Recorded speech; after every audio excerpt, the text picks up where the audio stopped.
I was hoping you would postpone this an hour because I was watching. I was right in the middle, halfway through the middle of watching Leland and Esposito. Yeah, Um, yeah, I saw they I posted haven't that. finished it yet. I wonder what enemies they're gonna make Must today. see TV. Well, they're talking about reel to reel, which I couldn't give a shit about. And Leland, when you retire, really you want to get into reel to reel? Give me a fucking break. All right, okay, but that's his prerogative, and good for you. Um, just ain't happening, you know. Wait. Leland said what about reel to reel? Because maybe I'll get into reel reels when the kids are out of college and retirement type of thing. I'm paraphrasing. I'm not quoting exactly. Well, if you watched the Jazz Bums the other night, you were there. That Chris came up and he's gotten into it. And I guess he found a guy who got his hands on some tapes and makes copies of them. Good morning, Jim. Good. Good morning. Good morning. Good morning. Good morning. Good morning. Please once we get more people here, I think I have to do a little mea culpa, and I'll talk about that. I haven't done a video, but I mentioned something on Rob's show the other day, so I want to. I think I misread a press release, and I got the product, and I haven't listened to it yet. Can I want to start off the stream while the least amount of people are here. I want to put something to bed or to rest. They're all like mea culpaing today. Mea copian. We had, I don't consider it drama, but we had stuff that happens that was addressed the last bunch of live streams. There were a few people who regularly watch, I believe, that were in some aspects of it. But the guy Wyatt, who I will call Wyatt, and I had given a nickname to him. And as far as nicknames I give to people, it was the tamest of nicknames. Oh, it's totally tame. You just say it. But I mean, Hawaii guy. Hold on. From now on, Jim is known as the Sunland guy. Mazzy is the Seattle guy. Okay. So like the worst is if you call someone Florida guy. Look, that's like the whole Boomer Scalper name. It goes along with me taking something that I was called and taking ownership of it. So I wonder if I call you Jackass, unrelated to where you live. But let's dial back. He regressed the drama that came about. Forgiving is what Jesus would want. Hold on. I don't forgive. But I'll just say, hopefully, lesson learned, and you move on. Okay? So you're not going to bring up that he mentioned the Steely Dan song called Aja? I think I have a little bit of Aja this morning. I mean, if anyone actually listens to the title track, you know it's not Aja. Listen. There are wells, Mazzy, that continually produce water. That's all I'll say. Yes, your nickname. Well, I can't be mean to you. Isn't he Needle Dick? No, because I'll show it again. Oh. Because Patrick was nice enough to allow me to purchase. Texas guy. Hold on, it's somewhere here. No, didn't I say land? What did I Leland, what did I refer to Mike as? Land of the Sun or something record guy? Hold on. Patrick doesn't get a nickname until How many times are you going to show that fucking record? Dude, this is you said this is your favorite jazz record. It's my favorite jazz record, but that copy you've shown like every episode now. I'm just going back what you give to me and everyone else. I'm just giving it back to you. Yeah, what the fuck is this forgiveness shit, Rob? I don't understand. Hold on. I just said I don't forgive. I just said what is this? What is this peacemaking? I said I'm putting to rest. Actually, I think it's a good thing. I'm putting to rest what gave this dude notoriety in the VC. All right. Okay, so you're doing it because it will hurt. Climbed on the. He's look at. I will say this: he's not the first quote vinyl YouTube person who jumped in with drama to try to. I mean, we don't know his intention, so why? Sometimes you have to. Can I just say? Sometimes you have to keep your mouth shut and let people wonder if you're an idiot, rather than open your mouth. No. Now, People, I'm not done. I have been working these long 5 or 6 years. I'm not telling anyone, but Record Collector News at the end of the year is going to tear the VC a brand new asshole. We are going to rip this thing apart. It's going to be Oh, wait, never mind. I'm sorry. well, hold on. By the way, everyone, Jim doesn't even know what's in the next issue. How is he Yes, I plotting do. at the end of the year? Cover story's right here. I got no artwork yet, but I got the cover, and it's. I shot a video at Georgetown Records that had like 3 piles of issues in a row. Very nice. Ozzy, that store is not that great. It's a acquired taste. It has a great African imports. A place an acquired taste. No, it's got great African imports. It's got some cool Grail things. Kimbo always finds some Grails there, actually. But it's not. It's an interesting store. I like the store, but I don't buy a lot at the store. No. Yeah, we're going full political. And I'm going to tell you right now, based on this comment, Jim enjoys naps too much. There is that. What? Too much to what? I can nap. Too much to put out a daily issue of the. Oh, no. AV Room, you got to move. If you don't have a record store or record people near you, you got to move. That Georgetown Records, guys, if you ever go to Seattle, go visit 10 other record stores first. Well, hold on. Wow. It's actually a good store. They have good psychedelic stuff. I will say, if you're into the African, as far as stores I've been to, and they have the biggest African, and they have a sister store in Mexico City. Oh, let's go there. And they're connected to Fantagraphics, who does is a publisher and a store of graphic novels, and they sell a lot of graphic comics and novels and things like that. They're connected. They're in the same, like a split space they share, and that's a lot of people who know those that genre or those kind of Can I show novels. this record? You can show whatever you want. Yeah, whatever. All right, I kind of reread this press release because when you send a press release like this or specs on a record, the other day I talked about this. This is Art Tone. This is the Music on Vinyl new audiophile line. And I don't think they should have set a press release like this. It's my fault for probably misunderstanding because they talk about they noticed something in a digital transfer. But according to this, rereading and getting this and rereading the hype sticker, which I'll read in a minute, I haven't listened to it yet. I think this is all analog because the final mix down. How's it sound? Oh, I'm sorry. You just said you hadn't listened. I just said I didn't fucking listen to it. Wake up and turn your phone off. I'm not used to people. I'm not used to people reviewing records that they haven't listened to. I'm not reviewing records yet.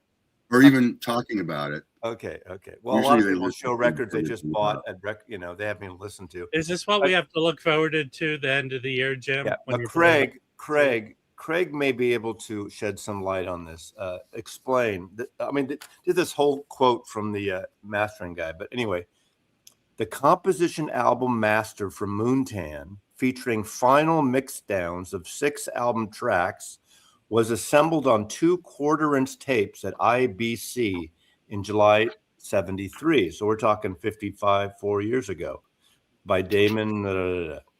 These first-generation masters were exclusively used for the aforementioned reissues that have been used for this Art Tone Signature 2 LP edition, the very first in this new series. So it sounds like they did use these masters from 1973.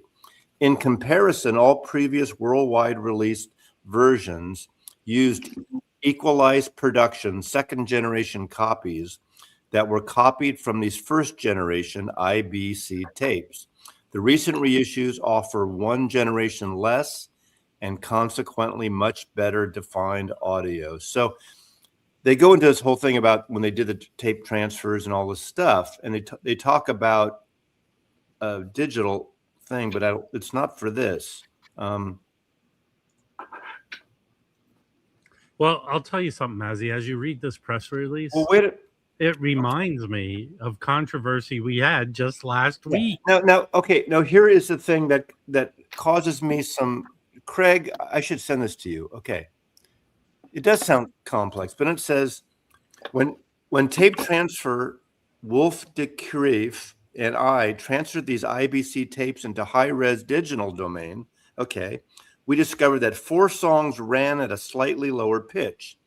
The cause for this minor error probably happened during the mixdown from the 16-track tape to the 2-track master. The tape machine used on that occasion ran slightly faster. Now, when playing back on a properly aligned machine, the tape consequently runs slightly slower. As there were no indications that this pitch issue were done on purpose, Wout and I decided to correct these tracks, and included them sharp on the 2 CD, 2 LP reissues. The high-res 24/182 versions released on various online platforms, as well as on this R-Tone Signature 2 LP edition. Now, having read that, it sounds like it is digital. It sounds like Craig, help me here. It sounds like they're talking about analog, but then they found an issue, so they did a digital. So what the fuck? Hey, Mazzy's new nickname is the can of worms guy. No, but isn't that really confusing? But then you go to the hype sticker, and the hype sticker says remastered from the original analog master tapes.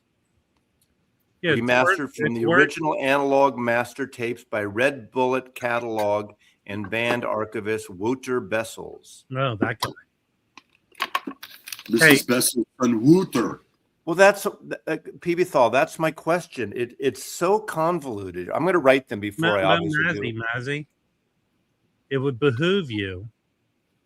I'm just putting this out there. You can say no. Can we get one of these Music on Vinyl guys up with you on Westman's or something like that? I'll figure it out. I'll try to. I mean, honestly, I think at least in my mind, so confusing. At least in my mind, Music on Vinyl is well regarded by most people. Yeah, they are. I have never really heard people upset. And a lot of their cuts are digital cuts. I can tell you they did an excellent job reissuing the Timeless catalog, which was a jazz label in, I don't know, European jazz label. I forget what was a digital cut. You say that was when you say that was a digital cut, you have to specify what the fuck was a digital cut. But not to say that Music on Vinyl needs to get in front of something, but this is their first release. So, but then this is really a bad way for listing. Well, I wouldn't have. Hold on, I would not have picked that title, but that's me. Well, but I haven't heard it yet. Regardless, they didn't. It probably took a lot of effort to put that out, meaning start a new label or offshoot. So they do everything in house, so it's not. I understand, but it'd be good to have someone from that company come out and speak to it before it turns into what we just all experienced. And again, there's nothing wrong with it being a digital cut, but it's just so convoluted and confusing, and it's the thing that we're trying to get away from. So. Listen, Ed Topo, if you know modern printing techniques, no, see, I don't. They may be courting controversy or controversy, as you say in the UK. I don't think so. I'm not a conspiracy theorist where people they're trying to hold back things or trying to do this. I read the Hoffman forums, all these conspiracy freaks that are talking about, they held this back or they didn't put this on, and it's big. I don't believe in that shit. This too, okay. Well, I get it, but then, yeah, it's just so confusing. Then they should say that on here. They should say it on the hype sticker and be more precise. So I'm going to confirm that, but that's going to be something I will bring up when I do showcase this. Mazzy, do you have the WhatsApp on your phone? I do not. Sorry, Craig. You'll have to figure out another way to communicate with Mazzy. You could call me. Well, Give- you have his email, right? Yeah. Give him my phone number. No. Okay, Mazzy, let me explain the way this works. His preferred method of contacting people is using WhatsApp. Why don't you use Whatnot? I have a fucking phone number like It's not people Whatnot, have for, it's WhatsApp. since Fred Flintstone. I don't know if they're going to put it out as a I think regular. the difference might be the cost, Maz. Yeah, Piebethal's right. They're Dutch. They're a Dutch company, and it's a Dutch artist. It makes sense. It's one of the biggest Dutch artists. I mean, it's the biggest album by that band, selling wise. Hey, a question. I mean, Craig, maybe you can answer this. Is Music on Vinyl licensed to sell their titles in the U.S.? Yes. Well, They are. Well, a lot of stores here carry them. Retail, Easy Street carries them, so they import them. And what you always see in Groove, Mike always shows a bunch of stuff he gets from them. Yeah, of course, it's about the sound, and I'm not arguing it. I agree, it's about the sound ultimately. But when you do something and you're doing a new audiophile label and you're promoting a brand new audiophile, calling it audiophile within Music on Vinyl. Now Hey, you need out of the gate. Have you hold on? Specify. Mac D 1961. I'll call you by your name or where you're from, guy. But have you been asleep for the last 6 years? It is about the music, but this is an audiophile label. Any other record that just comes out off the blue, but you're starting an audiophile label like Craig here. October. Man, get it right. Analog October. Analog October. Sorry, Craig. But Analog October, his first release wasn't. I think it's the first two were from digital files. It's because he was getting, as Craig says it, he was getting the label off the ground, and he specified that he specified to earn the trust of the labels. He did his first release digital, but I have it. It sounds excellent. But regardless, Music on Vinyl, if you're watching, Mazzy, you should get them to either do a live stream or an interview, maybe up on Westman, so they can introduce this title properly and avoid all the nonsense that evolve. Patrick, if you're talking about this new reissue US, I got a promo, but it sells for about $75 US. It's not $200. And it is a double record. It's double 45 RPM. Okay. So, right off the bat. In fact, when they offered it to me, I said, well, first of all, I don't know if you watch they say they watch your videos, but they don't know. In fact, when this came in the mail, it's funny. It had my name, but Tim, if you're watching, it said Norman Maslov, University of Vinyl. Ah, that's funny. Hold on. It was addressed to Norman Maslov, University of Vinyl. Yeah, and everyone, if you mess with the University of Vinyl, Mark, I'm not complaining that it's digital, but they're promoting a new label, and they're saying it's audiophile, which is fine. There's audiophile digital too. I have no problem with that at all. I have a lot of great digital cuts. All the MoFi stuff's digital. I'm fine with it. I'm missing your point though, Maz, especially since you haven't listened to it yet. I think it would have been more interesting. Listen, if you're messing with the University of Vinyl, his new video where he made an AI image. Mazzy buys University of him chasing Robert Ludwig weirdly through his store. That seems good. I'll be right back. I watched that. That was good. Yeah. All I'm saying to you.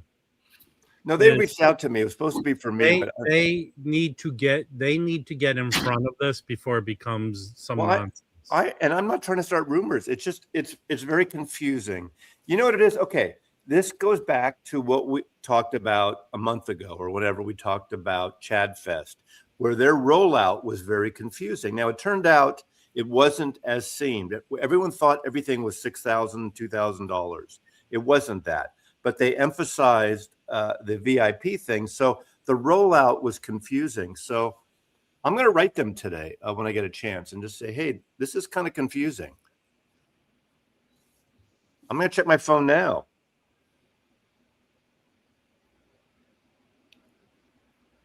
Okay. Hiya. If you want to call me after, Craig, I do take phone calls. Craig won't call you. He doesn't. Well, He only uses what? Okay, he texted me.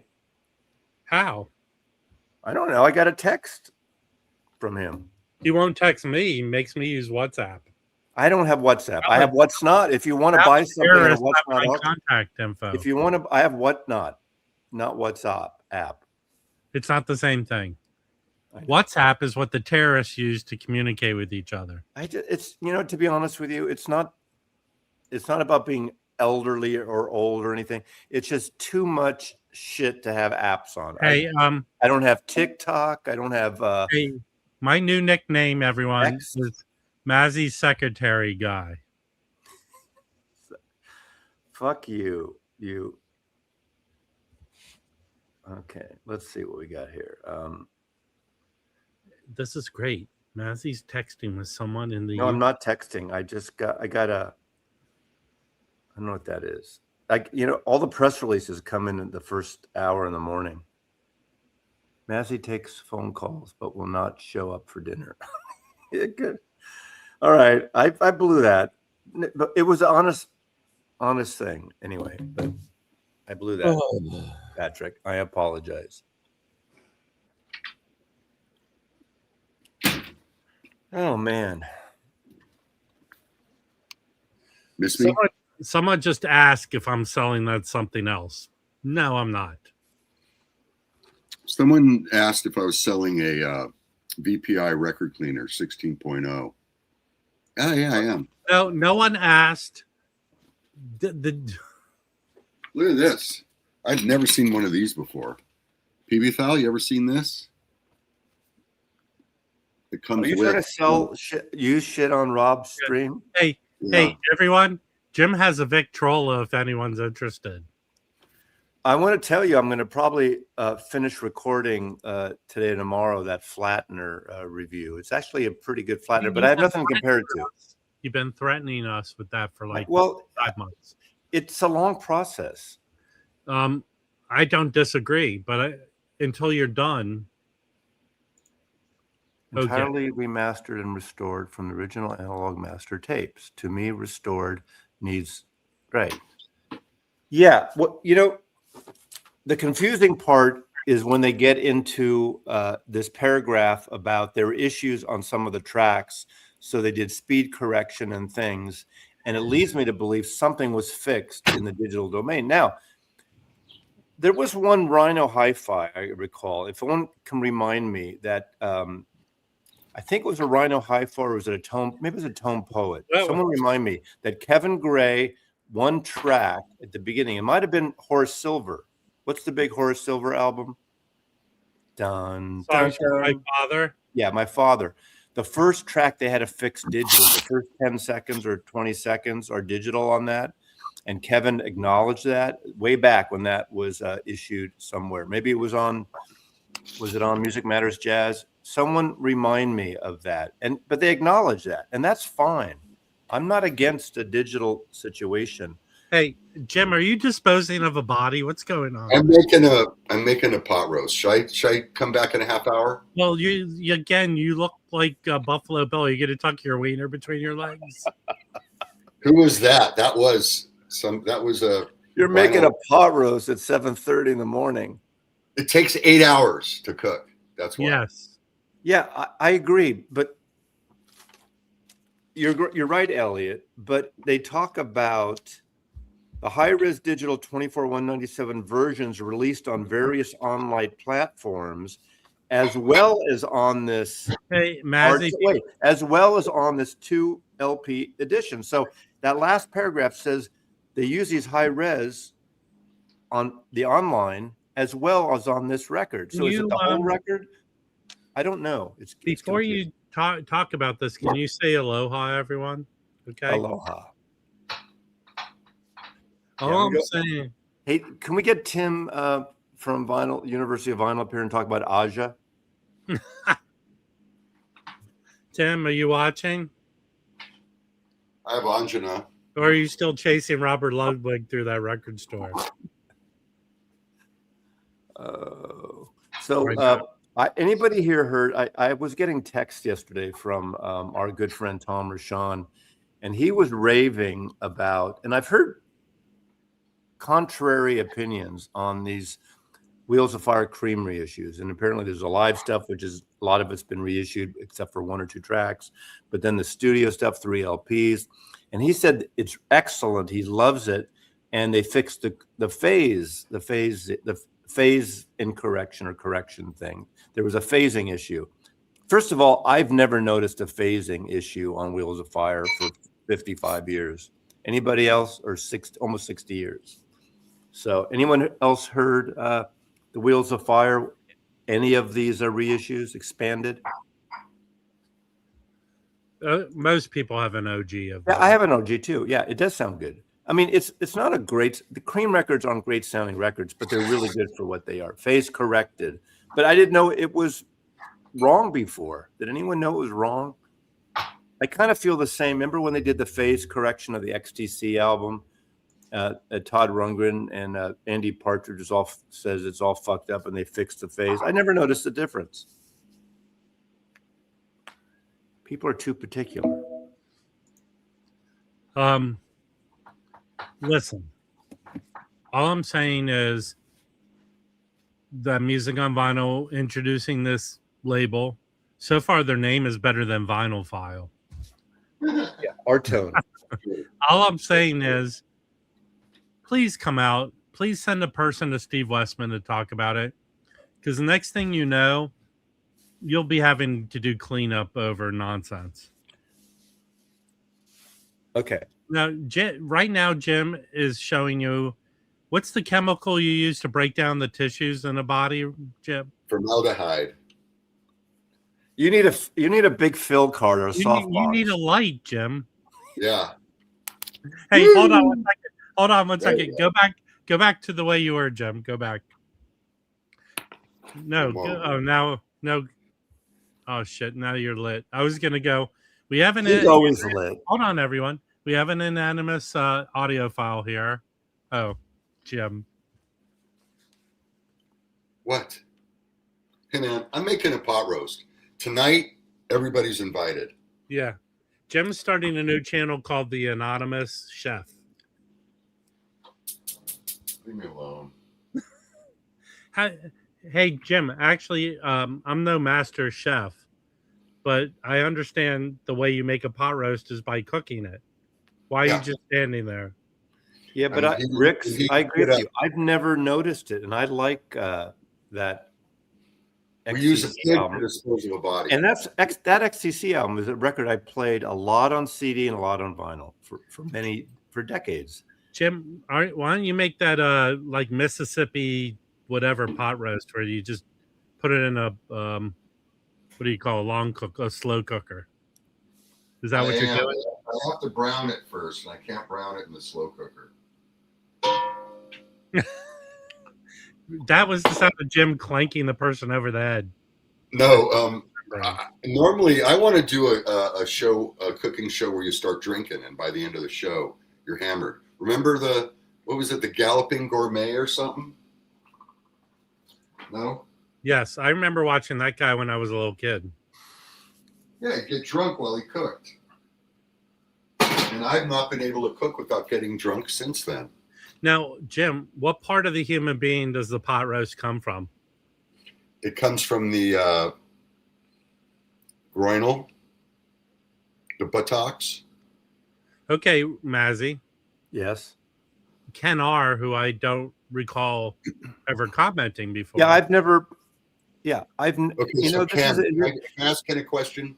Well, yeah, go ahead. Ken, I have a preamp that requires you to reverse polarity on the speakers. It runs opposite, and it sounds really good.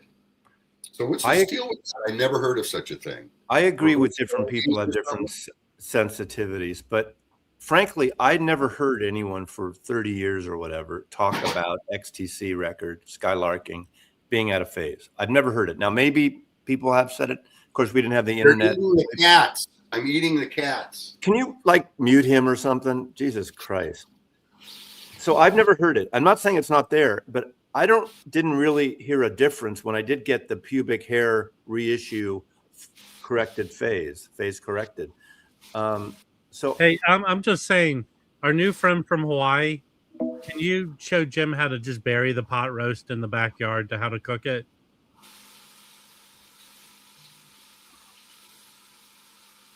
Takes 8 hours in the crock pot. I'm very sorry. Yeah, Yeah. someone explain phase. I don't get it, Elliot. Maybe you should go on one of those audio file channels. I want somebody to explain it to me. Is this too noisy? Yes. Okay. Craig and I are going to chat after the show. Okay, let us know what happens. Yes. So anyway, the phase thing to me is an issue. But here's interesting. I agree with you about people have different tolerances, because I don't know if you guys remember early on in the Tone Poet thing, there was an issue that people all over the Hoffman forums were crying, screaming about. And I even recorded a video that I showed on my YouTube. It's probably still up there. Black Fire, the what's his name? Black Fire. What's the Black Fire album? Andrew Hill record. That one of the songs, there's a warble in the piano, and people were freaked out. There's something wrong with Kevin Gray's system, and he didn't notice it, and Joe Harley didn't notice it, but everyone else could hear it. I never heard it. I still have it, and I have a old CD of it, and I compared them, and I didn't hear the difference. But I know some people that said they did hear this kind of warbling piano sound, and I'm just not sensitive to it for whatever reason. It goes right by me. So that was an issue that a lot of people had with that Black Fire record. And of course, they never really addressed it.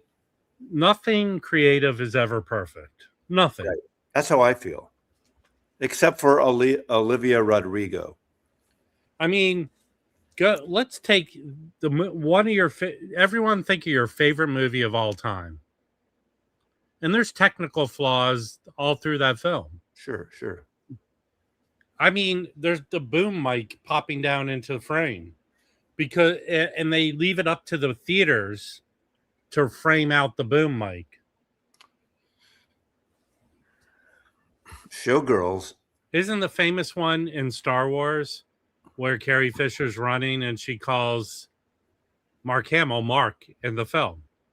Oh, so I never noticed that.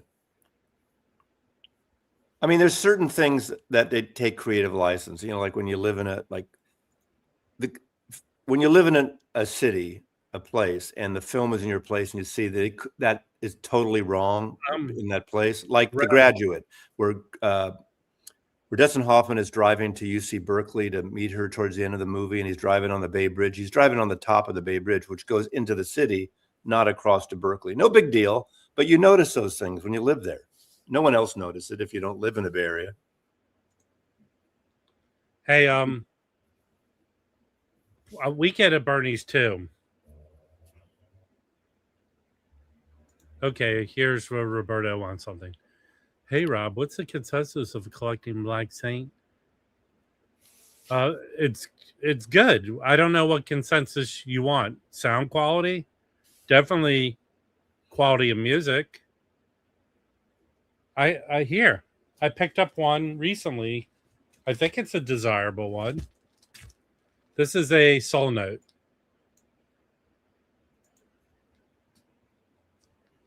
This is good. Soul Note.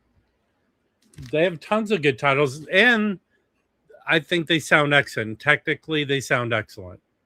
Usually. I want to give my condolences to Jim, because Jim apparently subscribes, every 2 months or whenever he gets 2 pounds of Grafeo beans. I don't subscribe. I just order them maybe 3 or 4 times a year when I have friends there pick them up for me. And I just ordered 2 pounds. And they had a limited thing where you get a free hat with 2 pounds of coffee. So if you didn't reach out to them, you should reach out to them. Yeah, you know what? I did reach out to them, and they said, no, we're not doing it. Fuck those guys and their fucking hats.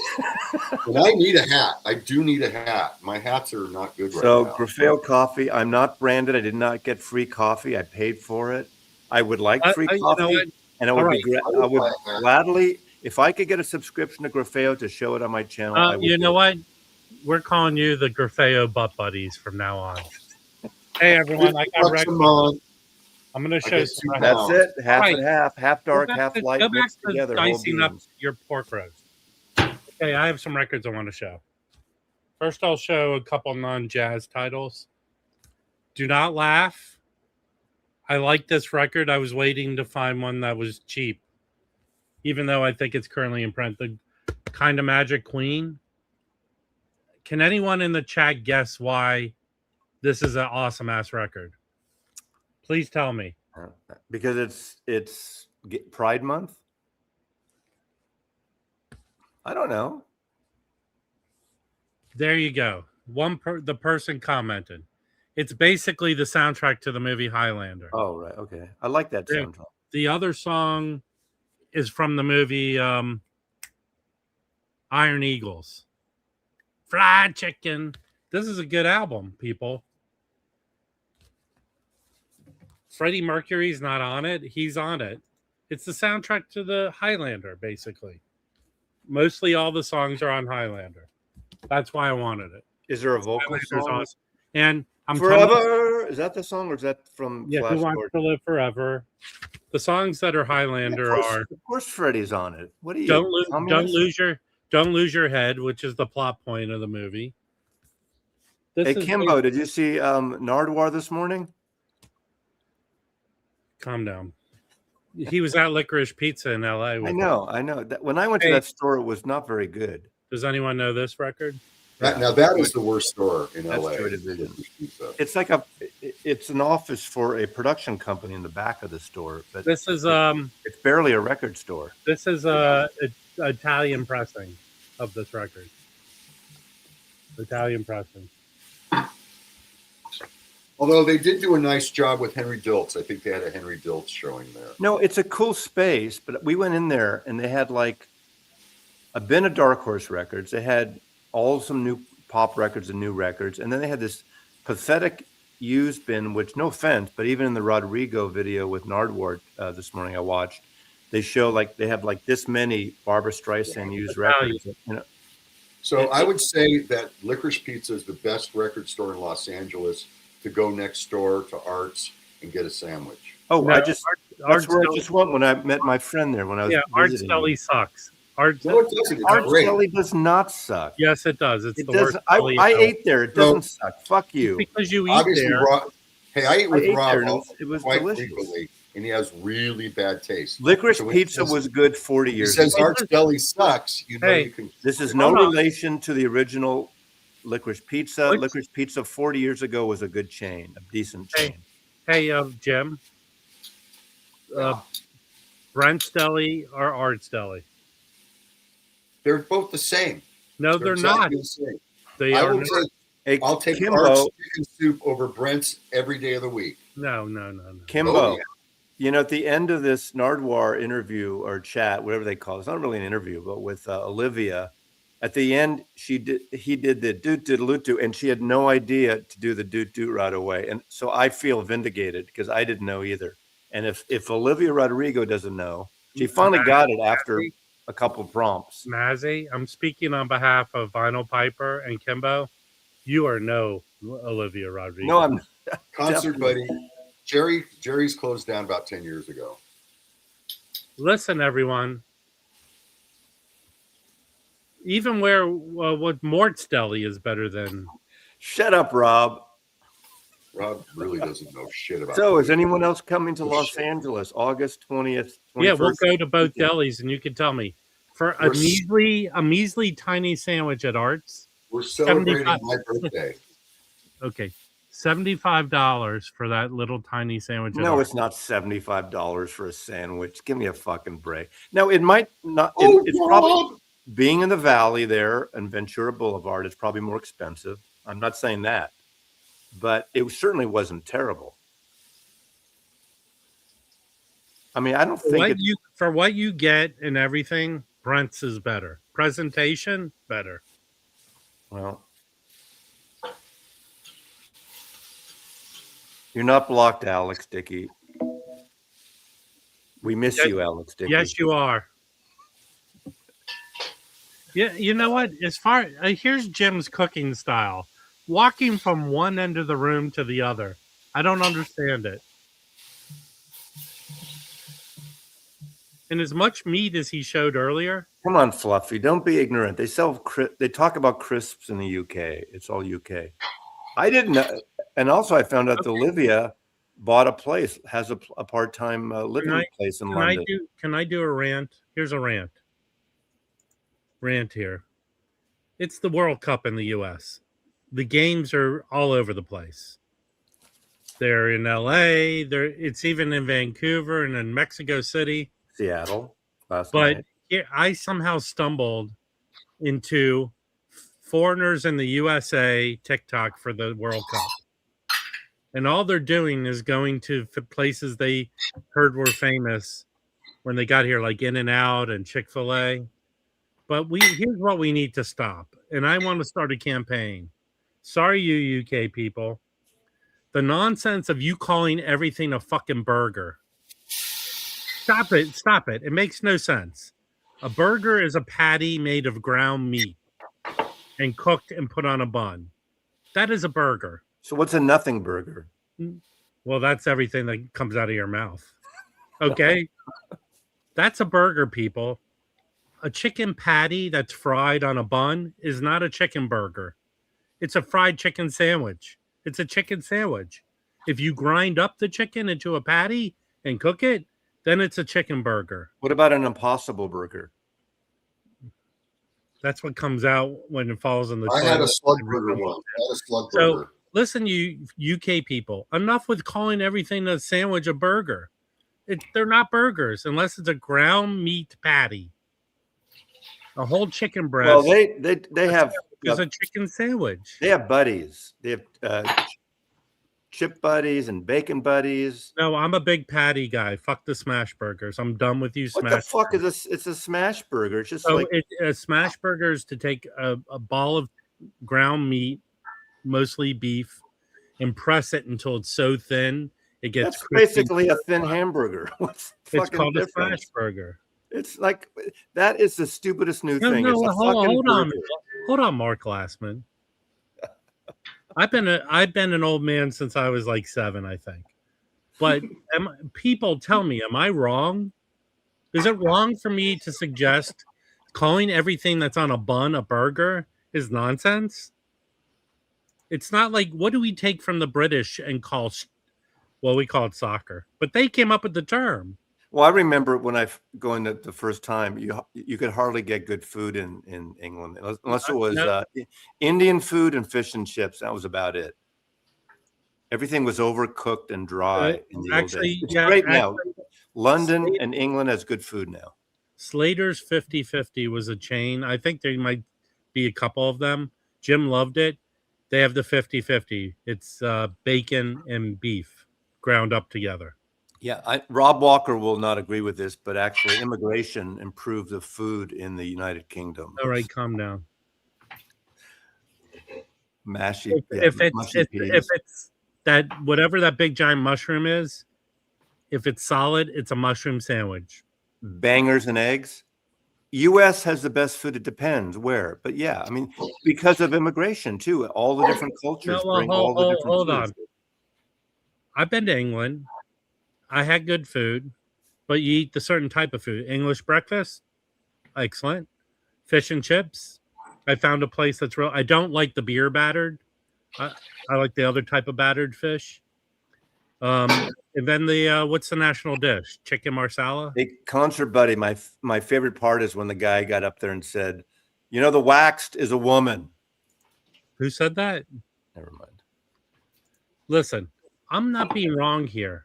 Not enough with calling everything a fucking burger. I went to Disclosure Day. Oh, I went to see Disclosure Day. I actually liked it.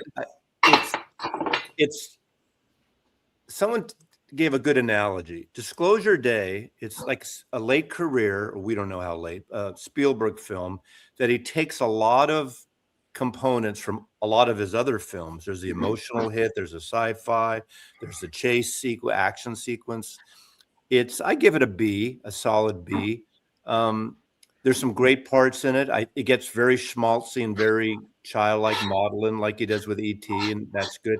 But my friend compared it to the new McCartney album, where it's this later career good art piece that's really looking back of his entire career. So in a way, you could say Disclosure Day is like Dungeon Lane. Obviously, they're totally different art forms, but it like Dungeon Lane is a good record. I don't think it's a perfect record, and he's going back, a lot of nostalgia in it, and he's doing some clever things and some great songs. But I think Spielberg the same thing. So I liked the movie. I saw it IMAX. Okay. I liked it. I enjoyed it. All right, another rant here. Enough with the Michelin star nonsense. Why would what's this? Okay, Rick, I'm sorry. That's a stupid thing about. Hey, hold on. Look at all the people that Rob's talking. So here's the deal. Michelin star, most people don't go there. They're too expensive. Especially in the last 10 years with the internet and Yelp and stuff, we get enough information on what is actually a good place to go eat.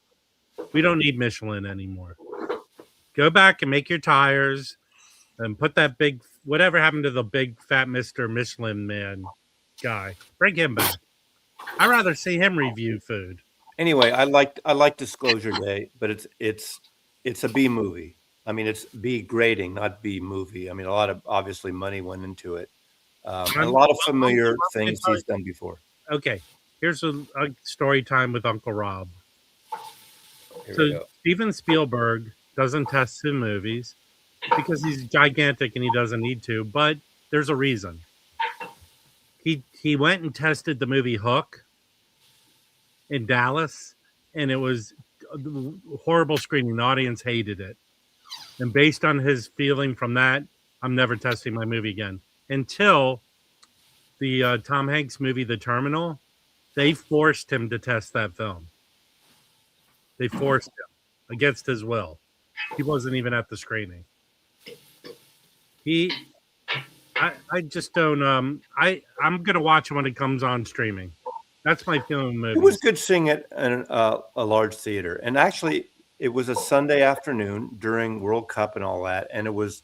I'd say the theater was 3/4 full, and it was a good audience. Here's the way movies work. It opened. I think it cost 120 million or something, and another 80 in marketing. That seems cheap. Yeah, but it needs to make. A movie typically makes 3 times its multiple.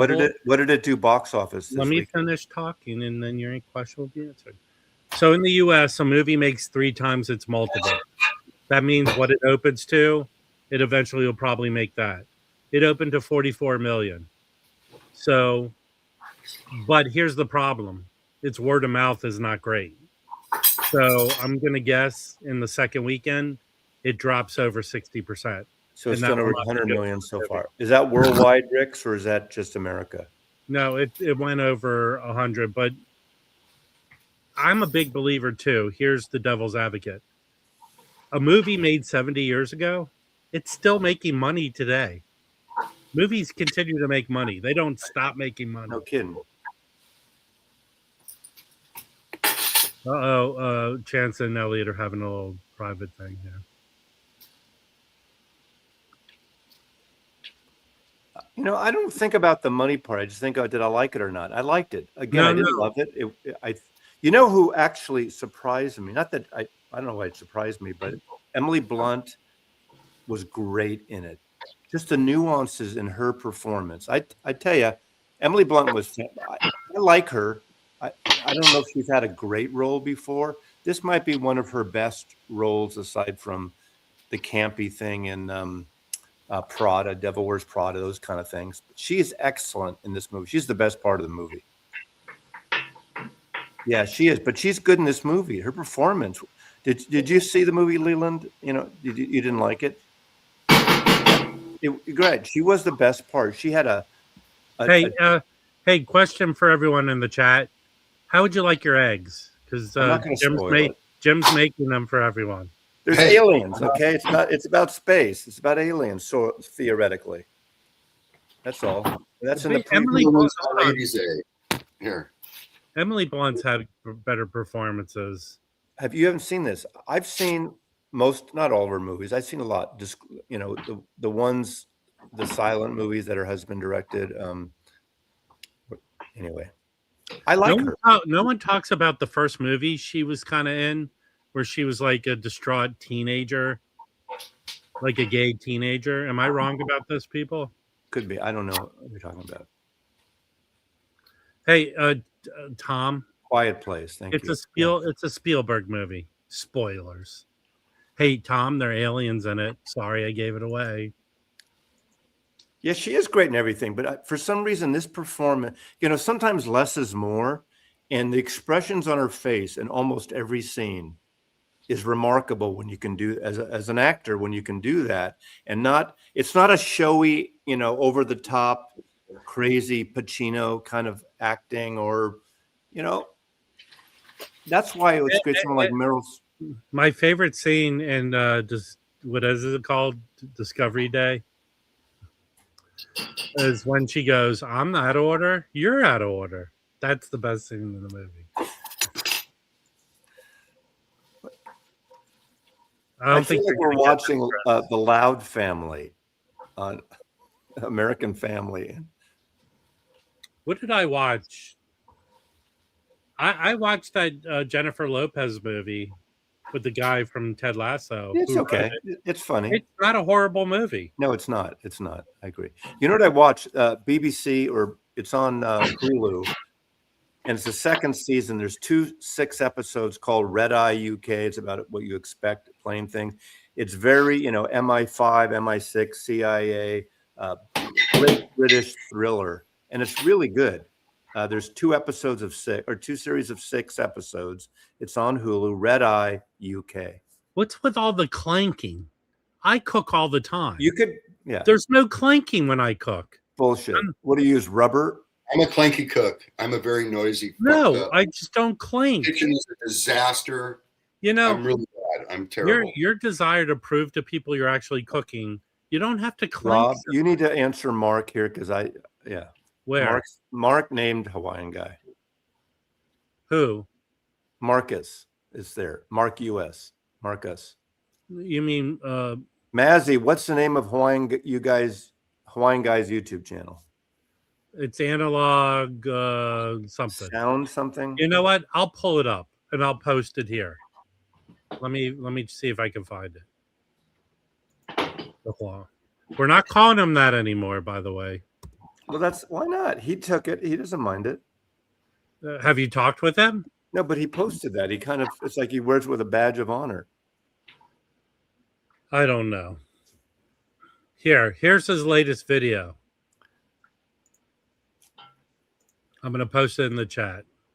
David, I saw David Atkinson. I saw that short live stream when you guys were at the bar there. I was tuning in for 5 minutes, and Rob was definitely shit-faced in that stream.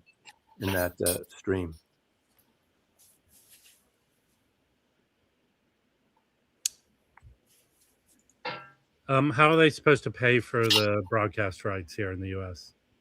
We're conditioned differently here. What are we talking about? Maybe Chris, tune into European broadcast of the World Cup.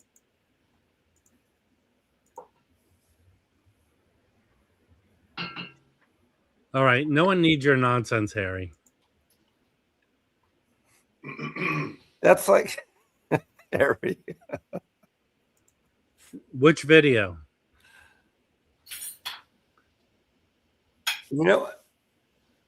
I agree with Rob on this one. When you post something in comments, we need context. If you're talking about responding to something, if it's someone asked something 4 minutes ago or 10 lines ago, we have to know what it's about, what you're responding to.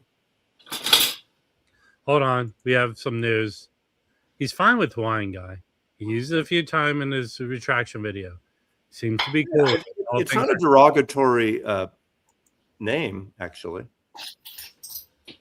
Now, if I was to call Mazzy the Hawaiian guy, it makes no sense. It doesn't. He has no connection to Hawaii. Well, I've been. Oh, don't give me. Listen, you don't need to explain yourself for a stupid joke. Six times. Can someone do me a favor? and make a compilation video of Mazzy explaining himself out of context. Someone's going to do it. There's certain people here that will do just that. Joe Williamson. That's the way I feel. As far as the list of nicknames I've given people, tame as tame can be. San Fran guy. Do you know what Jim's new name is? The Clanker. You know, the Clanky Reaper. Okay, here's a trivia question. Aside from Tom or Sean, anyone answer this? Who's ever first wins nothing. Who did an album? Something of the Clanky. Oh, now I fucked it up. Yankee Reaper. I did call Mark the last Clanky Reaper, Yankee Reaper. You know what I'm talking about, Tom or Sean, if you're watching still. You know, here's the funny thing. People who like bang their cooking implement on the pot, there's nothing coming off of it. Just rinse it under the faucet. I gotta find this out. You're not getting anything off of that spoon or spatula or whatever you're using. Shut up, Rob.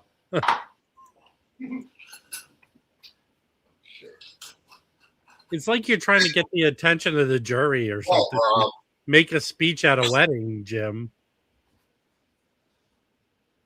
I specifically asked Tom Rashawn not to answer that question. Did he? He did, of course. And actually, Concert Buddy, I'm surprised he got it, unless he Googled it. But that's very good. I didn't think you would know Van Dyke Park's records. No offense, I didn't know that there's no sports connection in that band or in that artist. There's a Beach Boys. I guess it is sports because it's surfing. Is that a sport? Is surfing a sport? I guess it is. Even though the Beach Boys, except for Dennis, weren't surfers. We can nickname Leland the second banana, the other guy on that In-Groove live stream.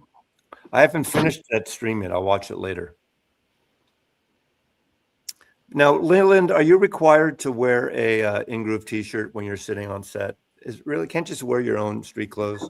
I heard a rumor, Leland, and you can confirm it here. Not allowed to look at Mike directly in the eyes. First of all, Harry, I'm sorry, you're wrong. The Beach Boys are not overrated. Now, they may have been, maybe they're talked about too much lately. They're not overrated.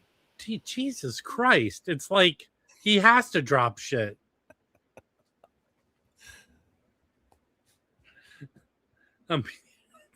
It's okay. First of all, wait a second. Van Dyke Parks is not a band. It's a person. That's literally his name. He collaborated with Brian Wilson, wrote lyrics for Brian Wilson. He orchestrates for a lot of great records, mostly on Warner Brothers in the day. He is not a band. He is a person. And I've met Van Dyke Parks. Yeah. Jim? No. I believe I do like the Christmas album, but I just didn't want to show the Christmas album. I believe you're making so much noise is because you haven't properly gotten your tools fitted toward your hands. Hey, is that a short joke? You know, Leland, would you tell Mike? Would you tell Mike? I guess no I saw correlation. Pictures, but will you ask Mike to not wear a In-Groove t-shirt when he goes into a classy joint like Ronnie Scott's in London? With some rich people in their limo. Of course, when you live in the Southwest, it's hot, and all you wear is like shorts and t-shirts, right? Hey, Jim, this is a serious question for Jim. How is the dog? The dog's much, much, much better. Thank you. What did they think happened with the dog? He didn't like. I don't know. We gave him a probiotic, and he didn't like it. But he seems to be. Well, correct me if I'm wrong, Jim. Yeah. Aren't you supposed to give the probiotic through his mouth and not stick it up his rear end? Now. Oh, shit. Are you serious? No, that's not true. I know someone mentioned Song Cycle is a great album by Van Dyke Parks. And this is not breaking news, but I haven't seen it anywhere else. In one of my Beach Boy videos, I think, or somewhere I wrote something, Michael Fremer responded saying he's working on, quote, an audiophile reissue of Song Cycle, which is interesting because I guess You think that Rhino Reserve or something would put that out? It's a Warner Brothers record. So I don't know who's putting it out. Is it him he's consulting with? Maybe it is a Rhino that he's writing notes. I don't know anything about it, but any of you Van Dyke Parks fans, Song Cycle is a really cool record. I only have the CD of it. I don't have a vinyl road. When did anymore. that come out? 68, maybe? Is that right? Hey, Hey, by the Siri, way- when did Song Cycle come out by Van Dyke Parks? By the way, guys, Saturday I'm doing an auction. I posted a video. 1967. I Auction didn't realize it was that Saturday. early. November 67. I didn't realize it was that early. Yeah, Orange Crate Art is way later. That's like 90s or Actually, or late 80s, 90s. yeah, my friend Brad Omnivore reissued that record. It's a good record. I like, yeah, It's good. it is good. And Orange Crate Art is Brian and Van Dyke Parks. Yeah. I think they still have it at least on CD.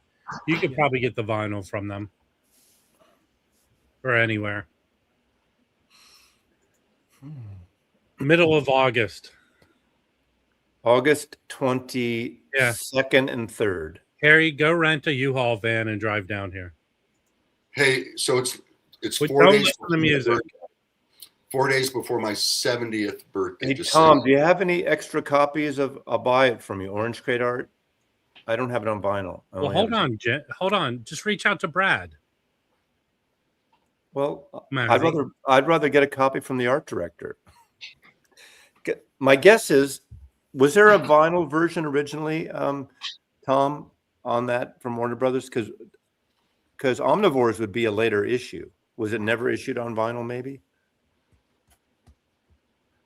I don't have any thoughts on Mike Love now. I know a lot of people love to hate him, but I do. He's I a big mention it. MAGA. He's a big MAGA. I know. I don't even know. I don't follow him, but I like him on Holland. I like the. Hey, okay. Tom's basically said, "Fuck you, Mazzy." I don't have any. Thank you, Tom. No vinyl was done at the time. Okay, that's good to know. Okay, Reach out to Brad. I'm I sure he will might reach out have. to Brad. He might be able to get you a copy. Now, Herc, Tom said no, it did not, and he's the art director on the fucking record, so he would know. He worked Actually, at- Mazzy and Tom, I don't even know if you know this. They put out Orange Crate art. They also put out a companion album with just the instrumental. So No, there are two like albums. stacks of of it. tracks, but this Yeah. was not when it came out. This was years later. Yeah, Yeah. So Herc, I'd say in the last 6 or 7 years. these were later issues on Omnivore, not Capitol did not put those out.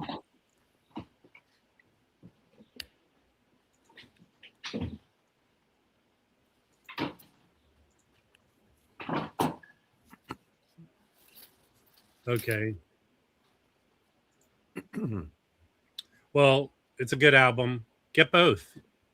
I think they put out that instrumental for a record store day. Do you guys have? I have a UK copy of Stacks of Tracks. You know Stacks of Tracks? It's a They Beach did it- Boys. It's a Beach Boys album that it's just the track backing tracks, no vocals. They did Omnivore did a jellyfish of that.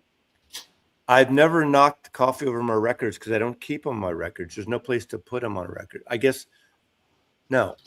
Wait. I know I put it. Oh, hold on, Chris. I know you want your channel to be recognized by people. These are not the type of questions that help you. And I'll tell I love how much Waxed is interacting with the Peanut Gallery today. well, I'm trying to keep up with you, Mazzy. That's all you ever do. Here's the deal. I think everyone spills shit on their records. Everybody. I don't care who you are. I don't think I ever have. I don't think I ever have. I know everyone gets pubic hairs all over their records. That's different. I would love to do an episode with Tom Rashawn. I mean, he has appeared in my LA. He's camera series. shy. Here's what I would like to do, Tom. Sit down with you in person in LA and do like a. Hold on, Mazzy. Can I pretend to be Tom and you ask me a question? Do it. Okay? What was the first album you art directed at a label you worked at? Mazzy, I won't come up. Mazzy. That's bad. I'm not going to ask you a question. Tom is great. I wish he was not camera shy. I wish Tom he and was. I sort of knew somewhat of each other for years. I knew of him more than he knew about me because I used to make appointments. In fact, I went to Capitol Records when he worked there, but he wasn't there because I used to show portfolios and Warner Brothers too, probably. I used to go to all the labels showing photography portfolios, but I never met Tom before, until L.A. But I think Tom has great taste in You want music me and to- art. Tom, here's how it works. I'll make you feel comfortable. Come up on the stream. Picture everyone in their underpants.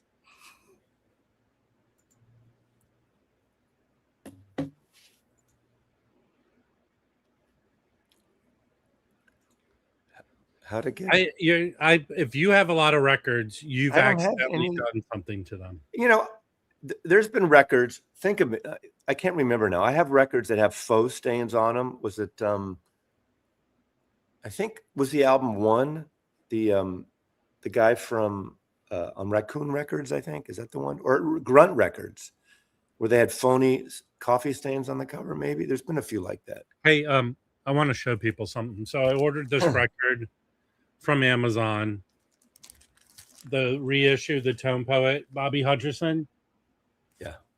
And fucking idiots. Yeah. There you go. There you go. I'm sending it back. It's because they put it in a small box inside a big box. So what happens in the big box? Just send the small box. You mean a bucket? Is a boater hat the same as a bucket hat, Herc? He would call it a bucket hat if it That's wasn't. Interesting. Actually, Get Happy had the faux ringwear in the UK only, and Columbia refused to put it out that way. So if you look at the American versions, it has no faux ringwear. Only the UK versions had the ringwear. Was that Barney Bubbles did that cover, I think? Barney Bubbles. Yeah, Barney Bubbles was a pretty famous. He did like Ian Drury and a lot of great UK artists. Elvis Costello.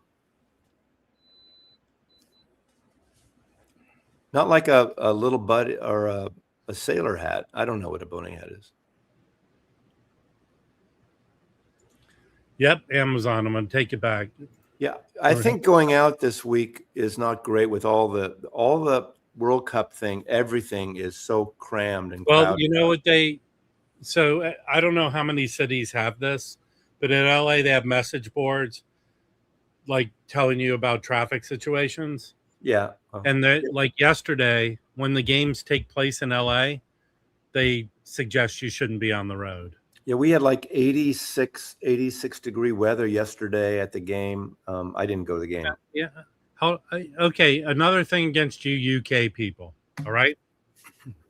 I came across a TikTok of people talking about in the US, the fandom is not there like it is in the fucking UK, right?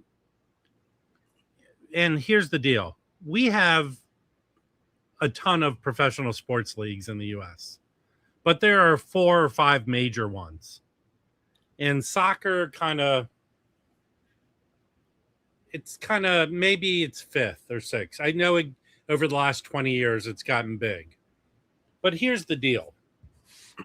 And if you go to a college football game, I'm going to tell you that the atmosphere is equal or better than any football event in the UK.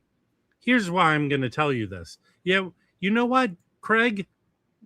We might not have the same number of hooligans, but we have violent ass fuckheads at professional events because you know what? They serve alcohol there. And there's plenty of violence if you watch social media videos. But here's the deal. You go to a Penn State football game, a University of Michigan game, a Texas or Texas Tech or Texas A&M, there's near 100 100,000 people there. So you're telling me that a stadium full of 100,000 people rooting on a college team, and in Penn State, those motherfuckers come with their trailers for 3 or 4 days before the game. You know, Tailgating. Hold on, tailgating. So you're telling me the atmosphere there is not equal to or better than a football match in a stadium that holds 30 or 40,000 people? Give me a break. you know, European football was big in certain regions. Like when I was growing up, in high school, 68, I started high school. Soccer, football was big in the Bay Area, big in San Francisco, and I played soccer. My dad's from Europe, so he played soccer when he was young. So I was brought up playing football, that kind of football, but it wasn't big. But soccer, we're going to call it soccer because that's what we call it here. Roberto, I compare it. It's like Oasis. People like Massey talking about sports is not equal to his music talking. All I'm saying is, Roberto, you're wrong. You're wrong, Roberto. Have you been to a Penn State football game? Have you been to a Michigan football game? Even a smaller college football game for teams that historically do well? You're telling me? Army-Navy game. Roberto, have you been to the Army-Navy football game? Give me a break. That Penn State fucking mascot has to do push-ups for every point they score. He's dead. Soccer in America is mildly popular over the board. Certain areas it's bigger, but I compare it to Oasis. Oasis was never huge in America. They had moments when they had a few hit records, but nothing like until the reunion recently, nothing like they are in Europe and especially in the UK. Oh, I thought Jim collapsed from the fumes from the beef. This is a weird one. This is apple cider vinegar based. Are you illegally making alcohol? Yeah. Yeah. My dad used to take the brisket. Yeah, it is big up here. With a bottle of barbecue sauce. Yeah. Not me. Yeah. I'm not hawking gear, but I am. Why do they even call American football? Because hold on, I want to tell you this. That's the last thing Mazzy, do you know what? Hold on, the only thing. Mazzy, do you know where goals? Do you know where American football started? Where it first started? Yeah, in England. No, American football. I forgot. It's not Canada. here. Canada. Okay. Or at least, but it's not. You hardly use your foot. I'm going to use my foot next time. Soccer is football. That's literally use your foot the whole fucking time. Okay, calm down, Mazzy. All I'm saying is the act of to say the fandom is the best in UK football is silly. It's silly. Why is it silly? Because you haven't. Chances are, if you're saying that, you have not gone to. I will say this: 40% of the NFL teams are selling out and are packed and are crazy, whatever. But college sports here in the U.S., there's true fandom. Even the college basketball. If you've been to a game at a typical college arena, they can fill it. And it's great fandom. So I don't know what people are talking about. Huge rivalry in UK football games because the rival communities are geographically very close together. Roberto Hatred goes beyond football. David Atkins. Roberto, sorry, David. I was trying to, but the host here is rude today. Sorry, David. I have not been to a Premier League game, but I've watched them. I've watched them, the games. I can't see that people say the fandom is better there. The Seattle stadium, all the stadiums in America had to take the branding off the stadium. So Lumen Stadium, Levi Stadium in the Bay Area is just stadium. And there's a running joke because the way they cover the Levi Strauss, it looks like underpants. There's a whole meme of in Santa Clara, the 49ers Stadium, which is formerly Levi Stadium looks Hey, like underpants. hold on. 6-inch pianist. Okay, great. 1.2 billion are watching the opening World Cup game. You know where the game was? Here in the U.S. with the American team.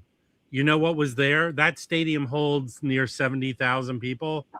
Outside of the stadium, there was another 20 or 30,000 people watching the game. And all over LA, they had watching parties everywhere. So There's a lot of how- there is World Cup buzz in segments of America going on right now. It is a big deal. okay. How big is There's a the place by my house where they took over a vacant lot, put up flags everywhere, Okay. and they got people in there drinking and watching the games. All right. It's a big Okay. deal here. But Mazzy, what's the population of the UK? 50 million people? What is it? I should know that. Is it less than that? I don't. Okay. Here at the US, over 350 million 300 people. million, yeah. So here's the way you should look at things. We have enough people to support 70 million. Okay, good. We have enough people to support 7 professional sports leagues. That's what we have in the US. We have enough people to support the NBA, Major League Baseball, Major League Soccer, NFL. Even the WNBA is starting to attract a big amount of people. And in addition to all that, we have enough people to support college athletics, basketball and football mainly. And baseball's there too. Right now we're having the College World Series that people are watching. So that's the US. How many professional sports leagues are in the UK? That's all I'm saying. Yeah. Anyway, we got like a great weather this week, and we had hot weather, huge. Now it's down to 75 or 72 degrees. So this week it's great. The city looks great. All right. Thank you, Willard. Where's the high pressure coming from? The Scottish team has brought a ton of people. Matt, I'm surprised. The Australian fans, they were asking them how much they spent to come here for the World Cup. Dude, it's crazy amount of money. So as I was saying earlier, I just finished the second season out of 2 seasons of UK Red Eye. I like, again, CIA, M5, M6 conspiracy detective type shows. And one of the leads in the second season of 6 episodes, a guy I never heard of, but it's a former footballer. You guys, a Scottish football is an actor. What's the guy's name? Wait, he's a Scottish footballer who's now an actor. I know, but you know who Jason Statham is, right? Yeah, I know Jason Statham. He played soccer. Yeah, you know Vinnie Jones, who often plays like a villain. I know a lot of actors. I mean, there were plenty of them. There are plenty of them. Yeah, I'm not talking about slow horses. I'm talking about Red Eye UK. But it's got this Scottish actor who plays sort of the lead. He's a Scottish guy. M5, yeah, MI5. Scottish, no, not Duncan Ferguson. If you don't know a lot about Vinyl Piper, I thought Jason Statham was a kickboxer. No, if you don't know a lot about Vinyl Piper used to work at live sporting events, right? Vinyl Piper. All right, while Jim is taking the blood from the body and dumping it in a trench. I'm feeding it to the pig. His cesspit. I got my new leech line. I haven't had to have my cesspit. Okay, his name. Okay, for you Scottish footballers, his name is Martin Compston. All right, he was a swimmer. Scottish American DSS regional security officer. Oh, that. But Massey, when you were a teenager, didn't you go see Jim Brown in movies? Yeah, I know. It's not uncommon. A lot of sports people get into acting. Where did he play for? He was a defender for. I don't know. But anyway, so was Jean-Claude, right? Jean-Claude Van Damme's in Breaking. I will watch any Jason Statham movie. They're all the same, but I love them. And going back, I love The Driver. Here's the funny thing: if you're a producer of movies, let's say you have an excellent action movie script. Name the 3 guys you're going to give it to. Today, Yeah. well, Statham's one of them, definitely. Yeah. And he's 50. He's as old as I am. He's my fave. He's my Well, height. I like him because Yeah.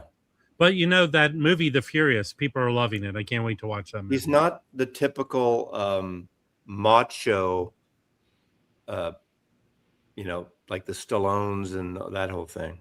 Hey, there's a documentary that is coming out where these 2 filmmakers sort of fell into meeting this guy who managed a seating. Come on, Herc.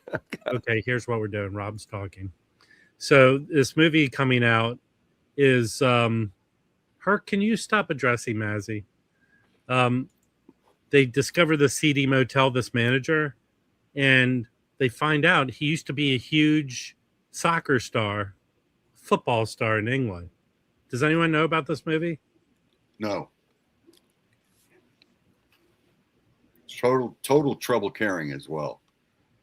Hey, Jim.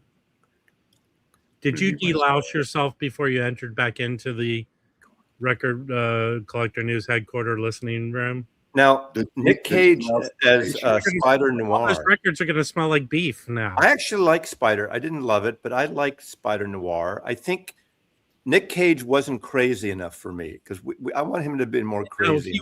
He was. Yeah, I'm sorry, Mazzy. He did Nick Cage shit in that show A couple times, but I expected a lot more. of times. There was if they continue the series. There was an awesome scene in an episode. I haven't finished it yet, where he's at a mental hospital. Yeah, I finished. And they walk in on him, and he starts to act crazy. Yeah. Total Nick Cage. Yeah, no, there are a couple parts. I expected more. Now, do you know, has it been successful for Amazon? Yeah, I can't see why they wouldn't. Well, Sony produces it, but I cannot see why they'll not order. I only watched the black and white version. I want to watch it in color. I've been watching it in color. I like black and white noir. Yeah, I was center halfback, and I was a fullback, so I know how to play soccer. I was center halfback in football, soccer. Yes. We won one junior varsity season once. Okay. Longlegs was great. God. Nicolas Cage. Mandy? Have you seen Mandy? Yeah, that's an awesome movie. Oh, fuck, man. That is the most bizarre Nicolas Cage performance maybe ever. Nicolas Cage makes like 5 or 6 movies a year. He makes most of them to pay off his taxes or whatever. God, one of them is usually very critically well received. Well, the one he did, Pig, a couple years ago was great. Harry, you're welcome to come up and bore us with all the nonsense. Mandy, I saw Mandy 3 or 4 times because every time I had to show it to other people, and you can't show Mandy to everyone. It is so over the top. It is so incredibly dark, violent in a weird way. The guy who directed it, his father directed Tombstone. His father was a big director. Yeah, and the composer, the modernist minimal composer, died, I believe, after that. The Surfer was Matthew. I didn't like The Surfer. But that was Matthew McConaughey. That wasn't. No, it was Nick Cage. There's a movie called The Surfer. It takes place in Australia. Okay. What's the one with Matthew McConaughey? I don't know. Surfer 2? I don't know. No, but it's so Mandy was so over the top. And I love how the cult leader is that guy, the Australian actor, who was one of the Law and Order DAs for a number of years. That's going to be, I think, Lionel something. That's going to be on a streaming service, the one where he plays John Madden. Yeah, that doesn't excite me because I remember Michelle had to photograph John Madden once for a project, and they show up at his house, right? He lived in this neighborhood called Black Hawk, which is kind of it's in California, I don't know, 2 hours out of San Francisco. It's a gated, rich, fucking kind of suburban type of community, high end. And they go in there at a certain time. They're supposed to be there at like 11 a.m. And he shows up at the door. He goes, "I'm not ready yet." And Michelle said his teeth were all black. He smelled like cigars and he was kind of rude. And he says, come back in 2 hours. Well, you're a photo shoot. You got a crew. Of course, they had to do that. So they went and had breakfast or brunch or whatever and came back. Yeah, Danville, East Fayette, Blackhawk. But he lived there. But he said he was a real kind of asshole to them, at least. Like they didn't give a shit, the minions of a photo production thing. Okay, there you go. Beach bum. Whatever. Nicolas Cage is still fine. Even in the shitty movies he makes them watchable. He's entertaining. His movies are always entertaining, whether they're great or not. The one he did recently, there's another one that's on cable that he did where he's like a sidekick with this weird voice, and it's a Western, and he has like this kind of MIDI, like a bowler hat or something, and he has this weird voice, and it's not a bad movie, but it's like a small Western. Yeah, that's the one. I haven't watched that one. I need to. I've seen Willie's one. Is that the one in the haunted house? No, it's sort of a spoof Chuck of E. Cheese. Yeah, it's sort of a spoof of that Five Nights at Freddy. Yeah, it's like the Chuck E. Cheese. I saw that, but he has a small part in it. He one, literally doesn't say a word in that movie, maybe one word. There's a movie he made where a lion gets loose on a ship. That's a good movie with him.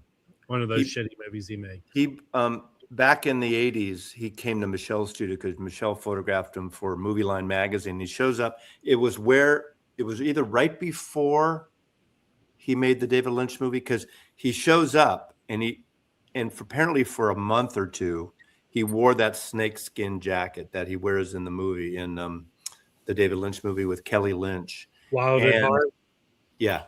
And so we were at the studio and he wouldn't take that off. The makeup artist, I think he took it off for once. It's one black t-shirt. It's all he wore. And he wore a black t-shirt with that snakeskin jacket. And then Michelle, like the next year or months later, photographed Kelly Lynch and him in a studio, but in a convertible, and it's very action. And apparently it was Michelle said it was really weird on the set because they had a thing apparently during the making of the movie.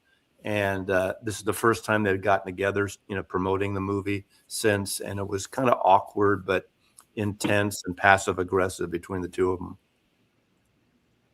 Not Peggy. Movie. I love that movie. I don't think he wants to use the name, but he's well established. I think people ask him about it. He talks about his family.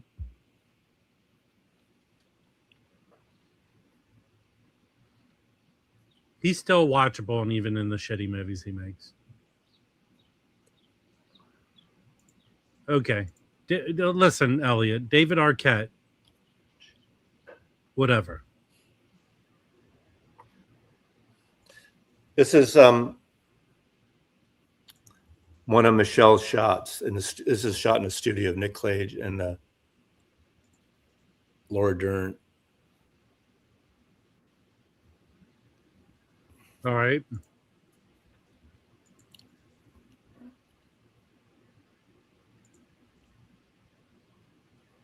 Well, maybe you should do a video about that. My favorite scene in that movie is the one with Willem Dafoe and Kelly Lynch. That's so fucking funny. He was good, even though it wasn't a big part, but he was good in Rumblefish too, small part. He was smart to change his name. I kind of admire him for that. Fluffy. I don't do test screenings anymore, really. That's behind me. I teach. Okay, Bobby Peru. Talk about teeth. Remember Bobby? Remember? Yeah. That was Wild at Heart. Yeah. Fuck me. Say it. Fuck me. Say it. Fuck me. All right. Maybe tomorrow though. Jim, is that what you said to that beef that you put in the right before he blows his head off? That was such a crazy movie. Listen, Elliot. Obviously, you're a big fan of David Arquette. I don't think anyone else here is. How would you put that together, Elliot? David Arquette. Well, David Arquette. I mean, all I know of him is the What's your the Scream movies, right? right? But what's your favorite? Because there was a period of time where he was able to make movies in the Hollywood, and I remember there's one where it's a kids film where he has a dog, big giant dog. Then there's another one where he wrestles Yeah. with Scott Conn. Yeah. Elliot does. He used to own this great house. I don't know if anybody, this audience wouldn't know, but we used to work for a woman who had a brand called, her name was Jessica McClintock out of San Francisco. Yes. And her big thing was prom dresses, right? And they hired Michelle for this shoot. They wanted to change their image and do stuff. And it's like mall prom dresses. And Michelle did a series of photographs for a few days. And one of these two women lying on the ground, overhead shots with these big, spread out prom dresses. This is the 80s and very colorful. And they're not even touching, but their one is head to foot and head to toe, And Jessica, I bring the film to the art director. The art director, or the woman who worked for Jessica McClintock, was a woman named Kat Walker, who was the former ex-wife of Jerry Jeff Walker, the alt country, outlaw country musician. And they fired Michelle because she thought it looked like two lesbians, and we don't want our, I think they do a lot of Mid-America at the time, and they didn't want it to be too lesbian-like photos, which is really weird. Oh, hold on. Can I clear some up? Roberto, you're on a killer streak this stream with inane questions or comments. Bozo's not a real person. Bozo is something you can buy. It's a copyrighted character. So you can buy the rights to it. Plus there's a library and the image and everything. But Bozo, not a real person. Rick's, there's nothing wrong with two lesbians. It was weird. And she should have come to the shoot, and her art director representative was at the shoot. So she's trying not to pay for the shoot. Okay. And the way Bozo worked is Bozo, I think, originally was Chicago, and he licensed out the character across the country, and there were local Bozos all over the country. Two right here. Like in DC, the guy who did Bozo also was Captain 20. He did a bunch of characters. I like Jerry Jeff Walker. No, I love Jerry Jeff Walker records. I used to see him a lot at the Great American Music Hall. I love that. Yes. There's nothing wrong with two lesbians. Better two than one. I mean, nothing wrong with one, but two are, make it more interesting. Listen, Roberto, why don't you go videotape yourself going to a European? Chance, that should be the theme of your stream Thursday night. Oh, man. There was a Windsor Canadian Bozo? Yeah, but they called it football. I assume this is a joke, Rix.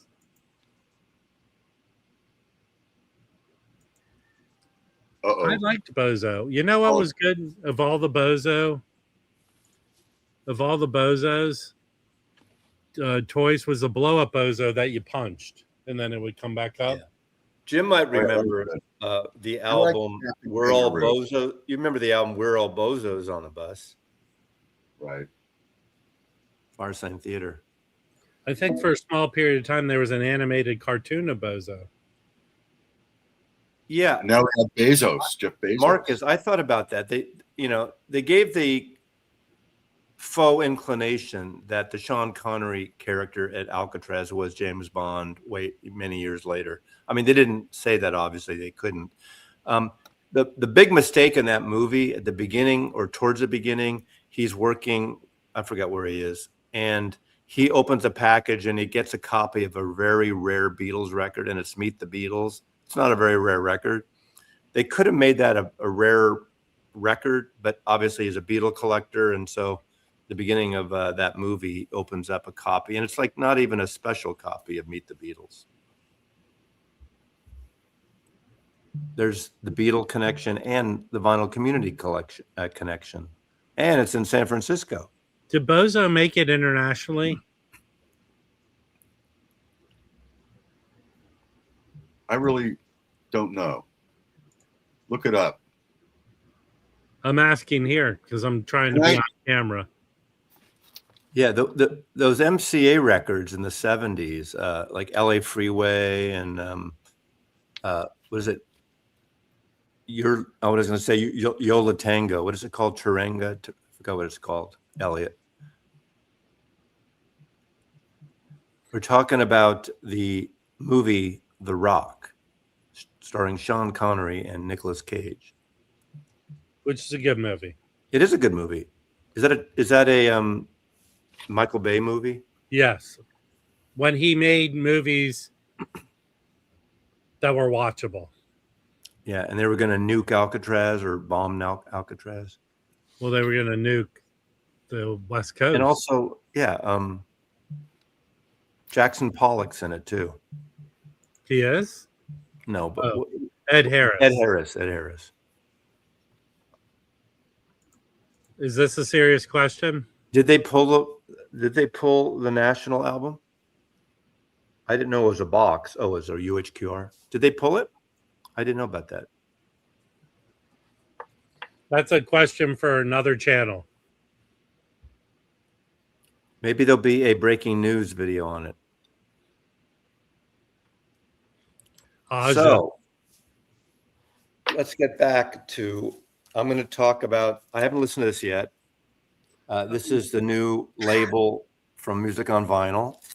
Double 45, possibly all analog, but there are questions now. Now, reach out to your people. I am going to reach out, and I'm going to talk to Craig today, and I'm going to reach out to them. Oh, they're fine. They haven't done anything wrong. It's just very confusing the way this is written. I don't think they're a hated company. No, they're not. They're not. But when you roll out something new, they should get in front of this. Press releases are so important, and you put out a press release that's ambiguous, and the hype sticker says one thing, so you have expectations.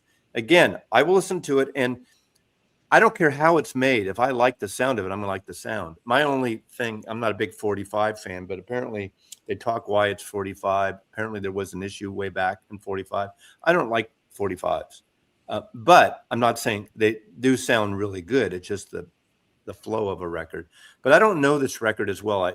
We listened. This came out right when I started working in record stores, and it was a massive record. With Radar Love was their biggest hit. Tom, it's their biggest album. And the company that put it out is a Dutch company, so it kind of makes sense. They're from the Netherlands. What's the big song on there? Radar Love. Yeah. It's a huge hit. I mean, if people don't know Golden Earring Records, which I don't know their catalog, but everyone knows Radar Love. If they don't know the name, once they hear it, they know the song. Yeah, we need to Danny Sonic Flare got it. He nailed it. Yeah, I don't remember. I wish I don't have an original copy. Luckily, they didn't censor it. They censored it in some areas later, didn't they? But what's the censor? It's fucking pasties. Big deal, But it is kind of not really clear. But I don't remember what the original cover art-wise looked like. Does anybody have a copy of the original? The original, as I recall, the American was white background. Am I right about that? What label originally put that out? MCA. I think it was MCA. Anybody have a copy in the peanut gallery? Does anyone have a copy in the peanut gallery of this record? Same cover. But I don't know the same cover, but in America, the background was, well, let me look. I can look it up. I have the internet.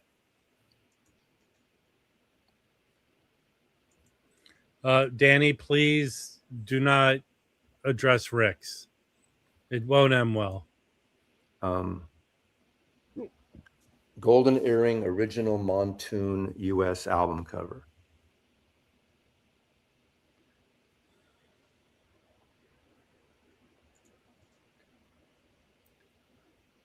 I feel like Radar Twilight Zone's their bigger hit. It looks more white. It was more white in America. Now maybe in the UK and Europe. You missed. Scroll back. You didn't miss any. You missed 0. Go back and watch the clip.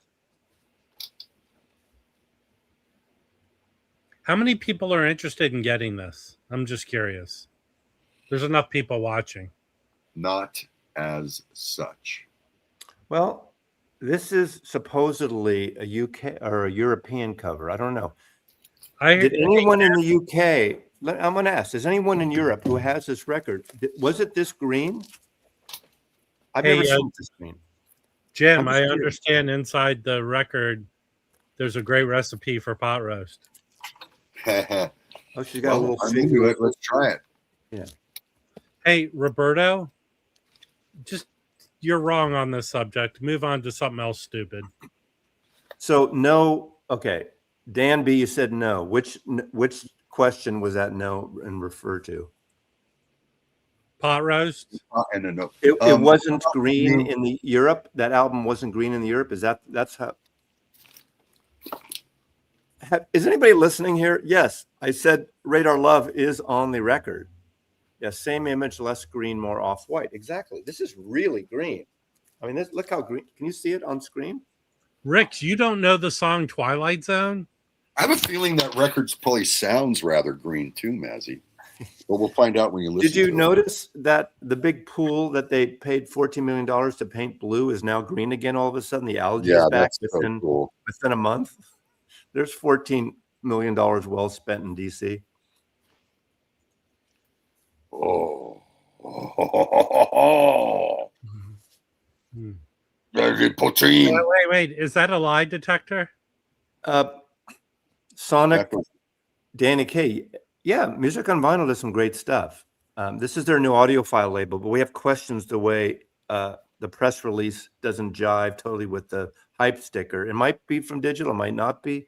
The hype sticker says it's all analog, but you know when it says everything starts at analog one way or another, even if it's 10 years ago or 5 years ago. So we don't know. It's just confusing. When people, that is such a cool okay, app. Harry, I'm sorry. I don't believe the concept of something's overrated, Overhyped, maybe. Hold on. No one talks about Golden Earring, first of all. No? So it's not overrated. So for it to be overrated or underrated or whatever, it has to be on people's lips. When was the last time you heard about Golden Earring? It's been a while. Yeah. It is a surprise release. And again, it makes sense. Someone brought it up, and I didn't think about it, that a Dutch company would put out one of the biggest Dutch export bands,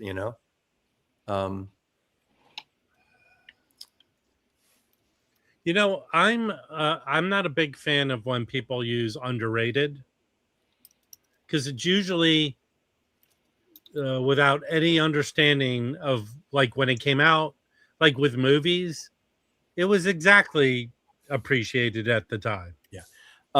Mazzy, did they mention any other titles? No. And I asked them when I wrote them back, can you give me some clue on any others? And they said, not yet. So they have some in mind. And if they could have told me, not that they could have, they don't really know me aside from my channel. So sometimes I get knowledge and I'm told not to say anything, and I wouldn't say it if they told me that. But they didn't tell me it, this one. She is not underrated, with middle-aged inappropriate men.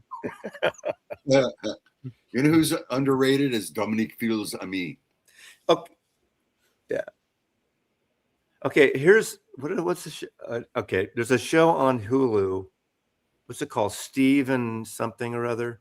It's a comedy, and it's the guy from Flight of the Conchords, the tall Clement, dark-haired glasses guy, and woman from MI5 or Spooks, and that other lawyer show called Split.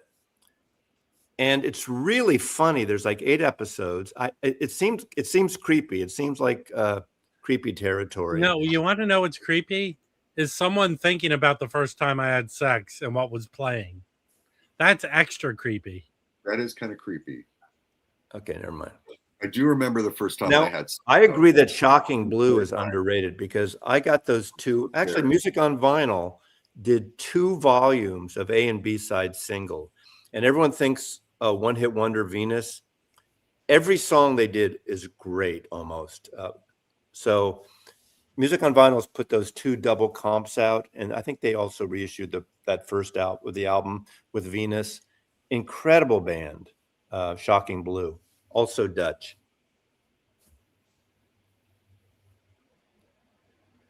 When I was a little kid, I thought The Boys Are Back in Town was BTO. Irish band. Yes. No, it's just that I have complete trouble caring about those bands. Why? They didn't do anything for me at the time. It was just FM rock. They're very rated. Did you leave out a word or do that on purpose, Harry? Thin Lizzy is nothing like Golden Era. Thin Lizzy, Phil Lynott is a great band. I mean, that album, that one, especially. Every single one of them, I get confused. I mean, some people think they're a one-hit wonder, and they're not. But that's a big hit that everyone knows. Like Golden Earring has one song that everybody knows. Yeah, Thin Lizzy was a great band. I agree. Well, Journey and Foreigner, I couldn't care less about. To me, they seem more. There's no soul in those bands. No, they made great records. I'm Journey. sorry, I mean, I like Journey better than. They're great hooks. They're great records, great sounding records. Nothing wrong with them. And I just find them boring. Such a San Francisco guy, he's bashing. Journey, yeah, San Francisco band. Yeah, I like when Greg Raleigh played with or sang with and played with Santana more. Well, it was also Neil Sean. Little River Band, no, they're too twee for me a little bit, and I don't mind some twee stuff. The original is white. That is weird that they would make this green then. Maybe It's they very, ran out. It's very green blue. Maybe they ran out of that color at the pressing plant. You don't run out of color at the pressing plant. So far there's some. You want to see what it looks like inside? Let's look at this. Should we go look at the pot roast, see how it's doing? No. So no seam splits. The cover is heavy and nice. Now, okay. Here we go. All right, calm down. I don't need this thread. This stream, take it down. It's just a button. Give me a break. There we go. Pull out the vinyl. Is it colored vinyl or whatever? No, let's see. It's 245. There. Okay. Here is the Artone signature info. So maybe it'll tell me more about it here. I haven't read this yet, so I will read it. Hold on. Poly sleeves. Oh no, it's okay. Oh, it's gone. There's a few little schmutz. Yeah, a few little white specks, but they're gone now. No cutting information. A lot of dead wax because it's double 45.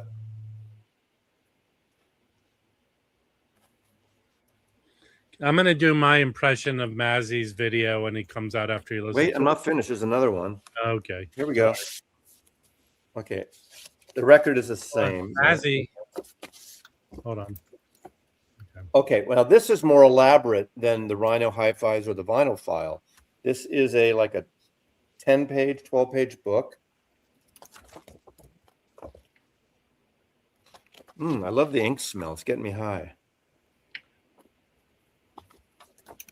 The Golden Earring Moontan. Not story. today. Not today. Tomorrow, maybe. See, that's still green. That's green. You can't see it on the screen, but it's more green than it should be. why the fuck did here you we correct go. that Shape color? boxes.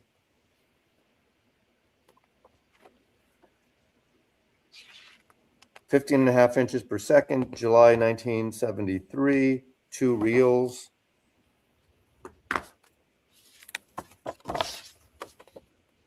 Fake news. Okay. Produced by Golden.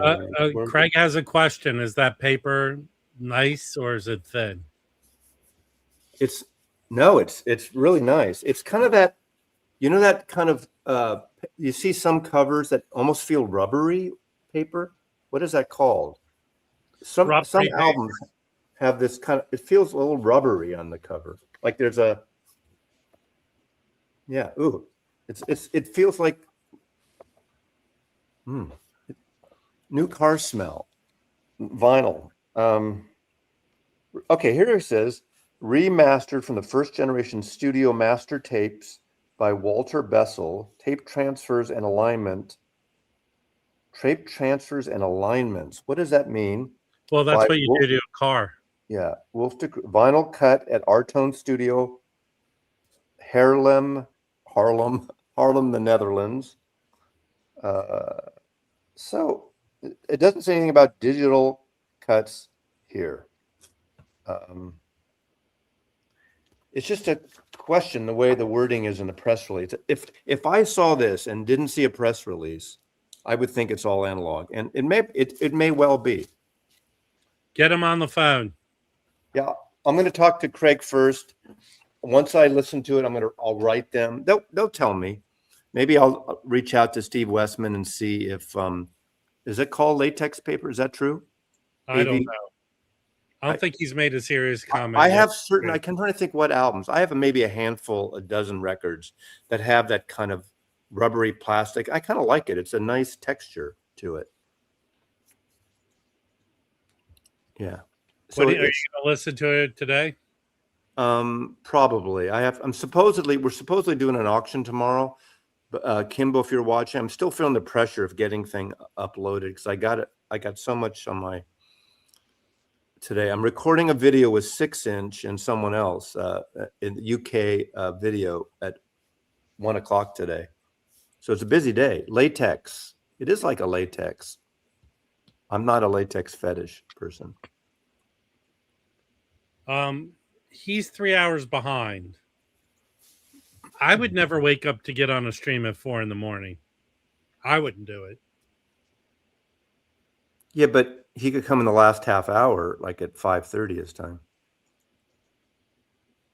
I might even do that.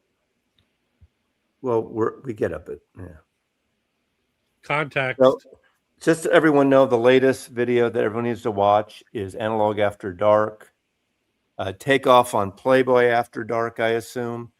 The In Groove with hold on, Leland, are you still here? Leland. Can you confirm what time you actually record this podcast? Well, it's recorded a few days ago because for 2 days it's members first. Is it after dark or is there light out? It's members first. Well, it's probably after his store closes. So members first gets it, which is great. He gives something to his members, and then it goes public a couple days later. Leland, next time you record the podcast, can you take a picture of what it looks like outside?